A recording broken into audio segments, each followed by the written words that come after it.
Hey guys, welcome back to VA Adventures. Hi. So today we are giving you our top 10 tips and tricks of an old-time Christmas at Silver Dollar City. So, come with us.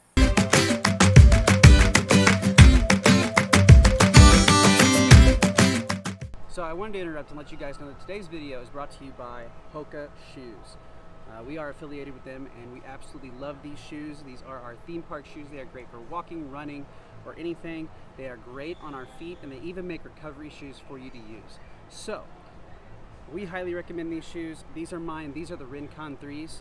Ashley wears the Bondi 8s, and she absolutely loves them. I plan on getting another pair very, very soon. But these are the Rincon 3s. I chose red because it is my favorite color. So anyway, use the link in the description box below to get your pair today. It really helps us out, bring you quality videos that you guys like to watch. All right, back to the video. All right, as many of you guys know, we frequent Silver Dollar City a lot, and we've never done a top 10 tips or tricks video over a festival before. That's true. So the idea came about because while we were there, the park was rather crowded, and there were people that seemed to not have any idea of what to do or where to go. We even had to tell some people, hey, you'll get the tasting passport. Yeah. And they didn't know where to get it. So those are things that we're all going to talk about right here in this video for you guys to help spread the word. That and just maximize your time and fun. Yes. And maybe save you $1 or $2. So anyway, starting off with number 1, Ashley. Get there early. Get to the park 30 minutes before it opens, maybe 45? 45 minutes max. Yeah. Yeah. The closer you get to Christmas, the more busier it gets. So keep that in mind. So you may need to bump it up a little bit, just depending on how close you are to Christmas. But we got there at park opening. It wasn't too bad, but we were also the first weekend. So consider that. That was also something to consider. And weekends are going to be busy as well. Yes, Saturdays, Sundays, those are your highlight days. Keep that in mind. Yep, I agree.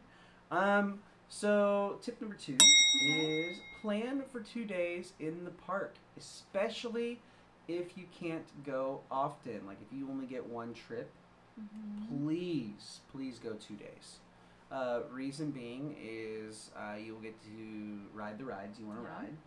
You will get to experience the shows that you want to show and or that you want to see, not the shows you want to show. You will get to also experience the experiences. Yeah.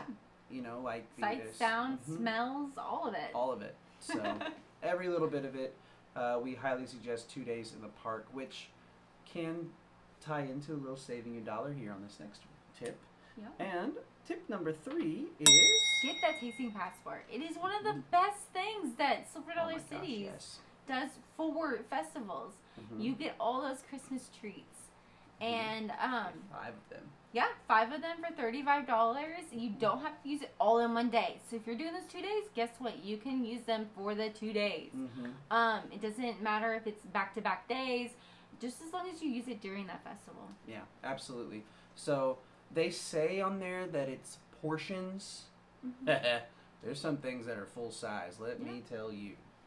Okay. I even have to say that I ran into some of my players and students that I know, and they even asked me today at school how I was able to eat a full one of those, and I said I had her help. And they're athletes, boys, teenage boys that can eat somebody out of house and home, and let me tell you, they struggled through it. So that being said, this ties into the plan for 2 days. You can get 2 meals day 1, 3 meals day 2, 4 day 1, 1 day 4. You know, it just mix and match how you like. But do not get the drinks. That is going to be in every single tip thing that we talk about with the tasting passports. Don't waste it. Yeah, don't waste it. Just buy them things outright. Okay? Unless you want the hot cocoa and the cookies, because that's one of them. Yeah. I mean, if you're going for the cookie, but I would not waste my punch for a cookie. No, I wouldn't either. So, All right. So the next one, get in show lines at least an hour early. Yeah. Especially for a Christmas Carol if you want a good seat. I highly recommend that. I highly recommend that show, plain and simple. So good. It is my favorite show. I get so into it. I love it. It might be my favorite Christmas story of all time. Just any version of it, even the Muppets version is fantastic. Well, so the Christmas Carol is a Broadway style show. There's singing, there is sets moving around. It's fantastic.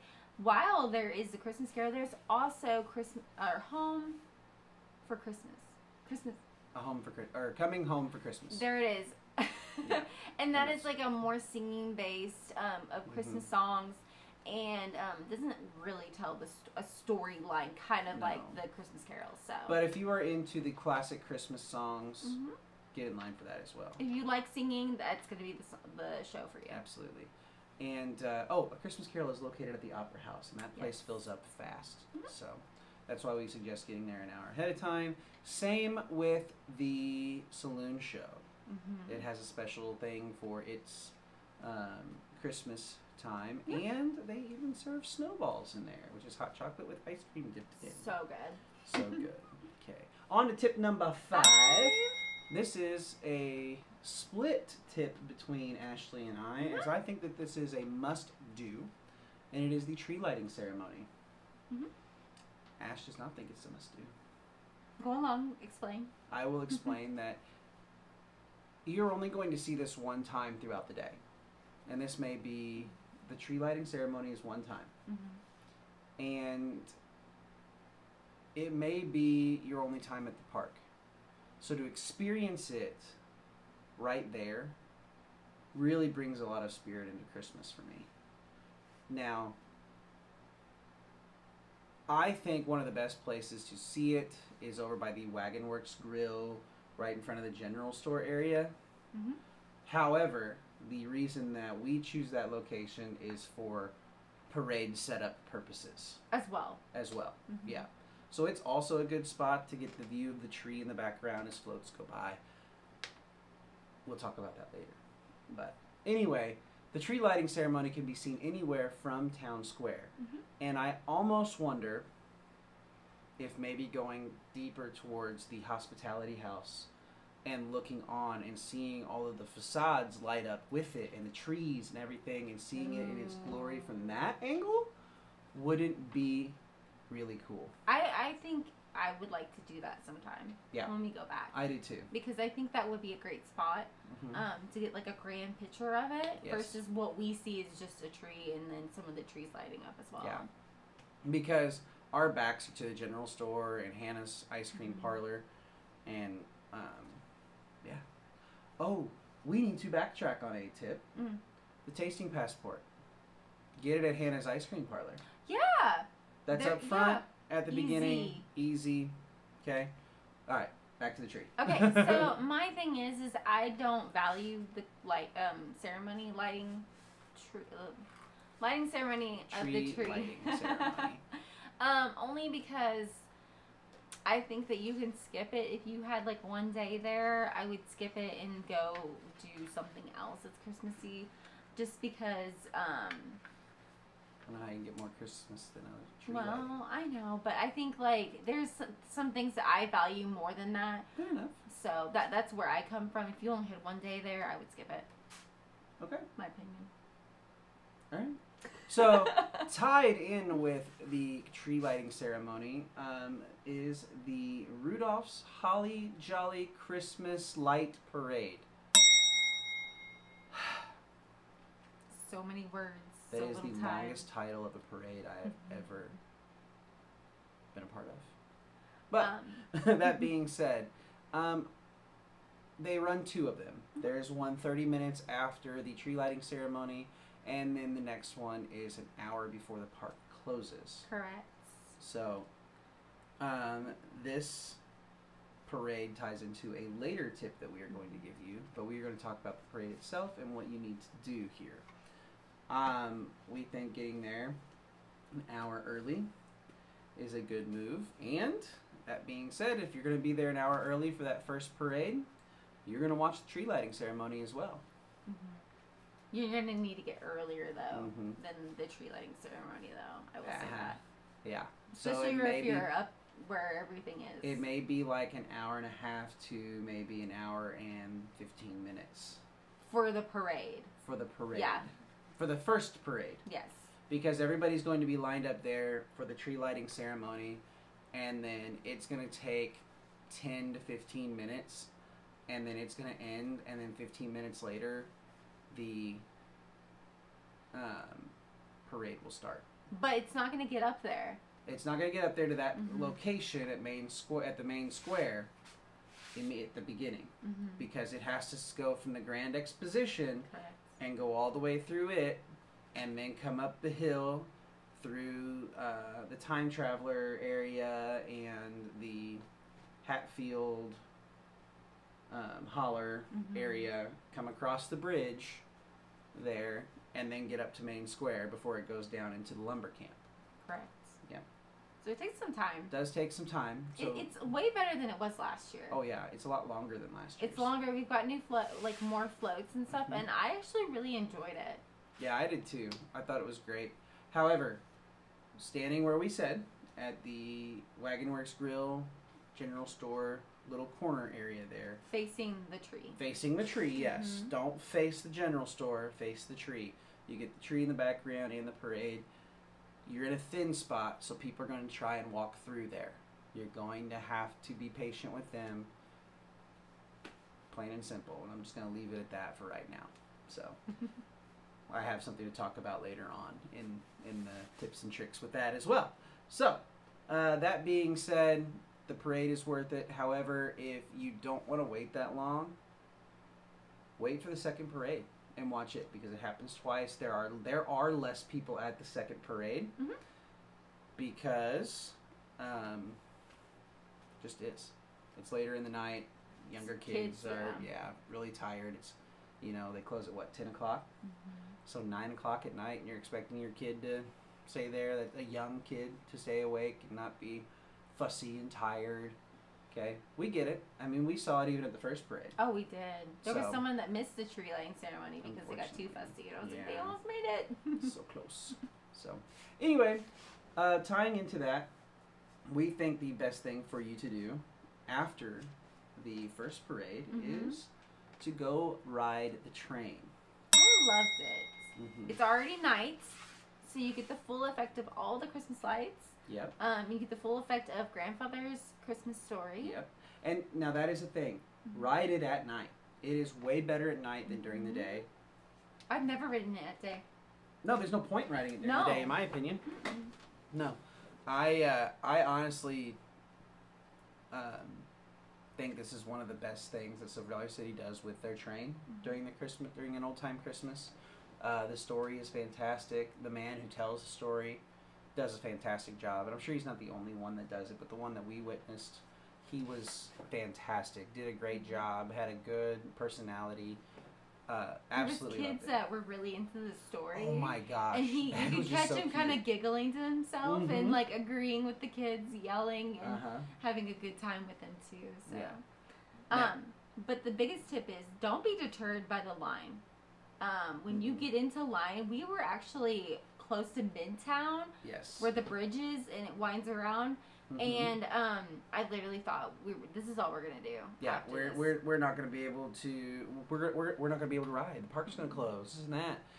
They are running 2 trains. They are prepared for the max capacity of stuff. There's some times where this ride, we've been further back than that before in the past, and it's gone all the way down the little spiral and down into lumber camp almost at one point. I remember closer to Christmas time, but they are running 2 trains. You guys got to remember that. And they communicate with one another. You're not going to come up on another train. It's going to have time to reset everything in the story. You aren't going to miss anything. It took us, what did you already tell them, 40 minutes? 40 minutes. Yep. So it wasn't bad. And then our next little bonus tip within the train is we kind of hem-hawed around at the station because we really wanted to be close to the edge of the other side of the train because we wanted to not have to crane our heads because that's where Grandfather's going to be sitting. Yep. And so we kind of him-hawed around, and they let us stay in the station for the next train, so we got that close-up spot that we really wanted to be able to see. So yeah. However, our location was a little more forward than I would have liked for filming purposes. Now, rider purposes, we weren't bad. We were a little ahead of the middle of car 2. Oh, goodness. Sorry. It's been a long day. We suggest that if you really don't want to have to crane your neck and look behind you, car 2, from the middle to 3/4 of the way back of car 3, maybe even the entire car 3. I would say the entire car 3. Because car 3, you might be able to sit and look forward like so for it. To get a solid view and not have to turn around. Avoid car 1 at all costs. Spare no expense on that. But anyway, that being said, we absolutely love it. Highly recommend riding the train and hearing the story. If you have to sit in car number 1, it is what it is. It is you what it is. You can still hear the fantastic story. It is so good. So, anyway, that being said, tip number 8. 8 already? We are 8 already. Okay. 8 up here. So the next one is about a ride. You need to last season. ride the OG of Fire in the Hole. You only have so much time to ride it. You better get it in. Clock's ticking, and the time traveler can't take you back. So, yeah, and the best time to ride Fire in the Hole is during parade time. We, ironically, after the first parade, when we were riding the train, we happened to be rolling by, and I sat there and said, "Who's going to talk about Fire in the Hole?" No, it didn't come. Usually the conductor wants to yell Fire in the Hole, and that did not occur because of Christmas. And it's the Christmas ride. Duh. However, I happened to look over there, and it looked like it was a normal day last year, not the final season for Fire in the Hole. There were maybe 5 people outside of the queue entryway, and I thought, oh my gosh, I was almost tempted to tell her as soon as we get off of here, bolt to Fire in the Hole. And we just got tired, so. But that is a good time to ride it. Because the daytime, it stacks up all the way back to the Opera House. So you need to keep that in mind. And then there's also snakes going on, like the snake Yeah, it curls through the fireman cemetery right there.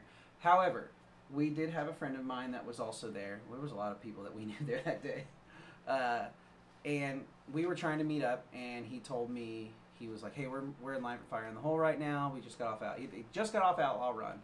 While we were riding, no, not while we were riding the train, while we were in A Christmas Carol. And he said, hey, we're in line for Fire in the Hole. It's moving pretty quick. And he was all the way back by the photo op area for the ride. So that tells me that they are running multiple trains to get people through. So I think it might be okay to get into that long line. We'll see. So, okay, back to a parade tip. So number 9 is going to be leave right before the second parade. So what we did was, like we said, we watched the parade. We went off and kind of did our own little thing, and Rode the train. Yes, and then when we came back, we were like, well, it's time to go. So we left right before the second parade began. Actually, the second parade had started because as we were going across the aisle, I looked and I saw the parades coming up the hill, and we were like, run. Run. And so it wasn't bad to exit the park. Now, if you leave during the first parade, like right after, there is a massive exodus. You are bunched up with people shoulder to shoulder. It's just chaos. It's like being at a public pool without the water. I hated it. And so my big tip is just leave after the second, or right before the second parade. Don't leave right after the first one. And I wonder if maybe leaving before the first one might not be a bad idea, because that's where most of your people are going to be at. Traffic is not congested or anything. So I highly, highly recommend That being a time to ride rides too, if you've already seen the parade. Yeah. Because everybody's going to be up there. Mm-hmm. Now, on to our final tip. Dun, dun, dun. Lines. Do not be deterred by the lines. Okay? Especially for rides and attractions. It's going to be a lot. It's going to be when you walk up, it's going to look long. Mm-hmm. And it is long. It's very long. Like I said for the train, we were all the way back at Midtown. Like my friend said for Fire in the Hole, he was all the way back to Hugo's. I heard from several people that rides were moving quickly. I think they were running their max trains all day long on each coaster. They prepared for this. And I think that that was awesome. So if you see a long line, don't be deterred. Also, use that Silver Dollar City app. Yes. You will find your way around, be able to find your way around very well. You'll be able to see ride wait times. If a ride goes down. If a ride goes down. However, the wait times may not be as updated as you think. If you look and you see Time Traveler's an hour wait, and you get up there, it may actually be a 30-minute wait. Just depends. It's never longer than what it says, I will say that. I've never experienced a time where it is longer than what it says. So there is that. Yeah. So, but like we said, don't be deterred by lines. Now, food lines, they are going to be long. Yeah, it takes time to prep all that food and make it so. That's a big one. I will say, while we were doing our tasting passport video, I had to stand there in line for the Christmas toasty because they did not have enough made at the time, and I was waiting for them to make it and bring it back out. That was right at lunchtime too, like right I think at noon. Lunchtime. Yeah, it was like 12:30. It was between 12:30 and 1 o'clock when it was going on, and they were just like cycling things out, and I watched like 5 or 6 groups of people, or parties of people I should say, go ahead of me before I finally saw someone come from the back at the Wagon Works Grill carrying the delicious goodness of the toasties. So anyway, don't be deterred by the lines unless it's food. Food is going to take a while, and this is going to lead into our bonus tip. Pack your patience. It is the busiest time for Silver Dollar City. Not summer, not anything else. It's going to be Christmas. Yes. It's magical. It is something that you should certainly do, but you've got to pack your patience. Don't be rude. Don't be a Grinch. We ran into several Grinches, unfortunately. And it can ruin someone's day. Don't be that way. There was one that really stuck out to us while we were at the parade, and she was just very rude to the family sitting next to us. And that family was so sweet and very talkative, very nice people, honestly. Really enjoyed their company while sitting there through the parade, and they're actually pretty funny too. So, anyway. Also, we're going to add in another little bonus here. Silver Dollar City is up and wanting to be voted as the best Christmas event for theme parks. And they certainly earn it. They do. It's so good. So good. They have enough Christmas lights that can string from Silver Dollar City to Kansas City and back. What was it, 6.5 million lights, I think is what the train conductor said. You have an 8-story Christmas tree. You have... Those lights are included. Broadway shows, style shows. Those lights are included. It's fantastic, and they certainly deserve to have that award, so make sure you're voting for it. Absolutely. Go vote for Silver Dollar City for the best Christmas festival. So, anyway... That being said, we hope you guys enjoyed our top 10 tips and tricks of an old-time Christmas. The first festival top 10 tips that we have done. We were very ecstatic that we were able to find 10. It was very easy, actually. It was actually very easy when we started talking about it. We are very tempted to look into the other festivals and maybe do a top 10 of those. Let us know if you are interested in that. Comment below. Let us know if you are interested. Or you can find us on Facebook or Instagram. We post on there daily. Or the TikTok. Oh, yes. We do post on TikTok daily as well. And shorts. There's lots of shorts that are also they're tied together. There's lots of things. There's lots of things. It's not hard to find us. So anyway, that being said, if you do want to keep up with us, follow us on all those things.